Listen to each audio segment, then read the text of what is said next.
In a small town by the sea, there was a curious boy named Adam. Now, Adam wasn't like the other kids. While they were busy playing football, he was tinkering, building small machines from old wires, batteries, and bits of metal he could find. His biggest dream was to create a robot that could think, talk, and maybe even be his friend. One sunny afternoon, Adam headed to his favorite spot, the local junkyard. It was a treasure trove for him. He searched under broken bicycles, inside old radios, and behind rusty computers. Suddenly, his eyes landed on a strange metal box with buttons and lights.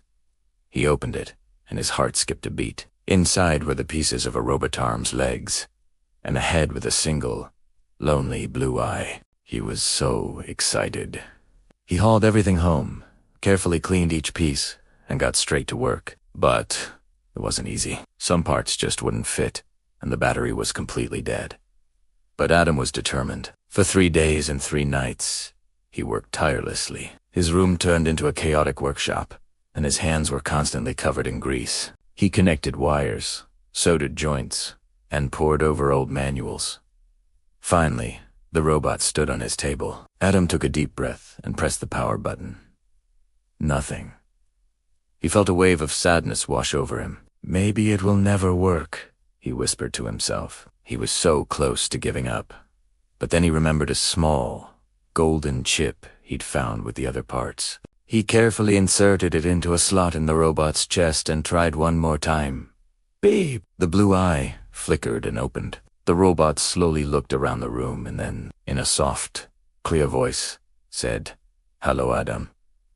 Adam couldn't believe his ears. He laughed and jumped for joy. The robot stood up, moving its arms and legs a bit stiffly at first. "What's your name?" Adam asked, his voice filled with wonder. The robot seemed to think for a moment. "I don't have one. Can you give me a name?" Adam smiled wide. "I'll call you Robo." From that day on, Adam and Robo were inseparable.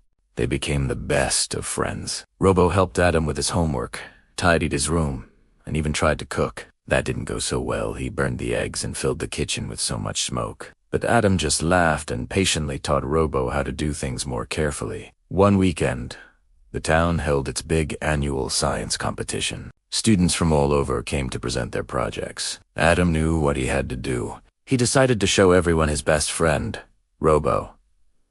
When they walked into the hall, every single person stared in complete amazement. A real, working robot was something they had only seen in movies. When it was Adam's turn, he stood proudly on the stage. "This is Robo," he announced confidently. "I built him from recycled parts. He can talk, walk, and learn." On cue, Robo waved to the crowd and said, "Nice to meet you." The audience erupted in applause. Of course, Adam won first prize. He got a gold medal, a brand new computer, and even a scholarship to a prestigious technology school. But the best prize wasn't the medal or the computer. The best part was proving that amazing things can be created from small, broken pieces. Later that night, back in his room, Adam looked at Robo and said, "Thank you for being my friend." Robo's blue eye seemed to smile as he replied, "Thank you for fixing me." And they both knew, deep down, that this was just the beginning of many, many more adventures together. Thanks for watching. If you loved Adam and Robo's story, don't forget to like this video and subscribe for more amazing tales. See you next time.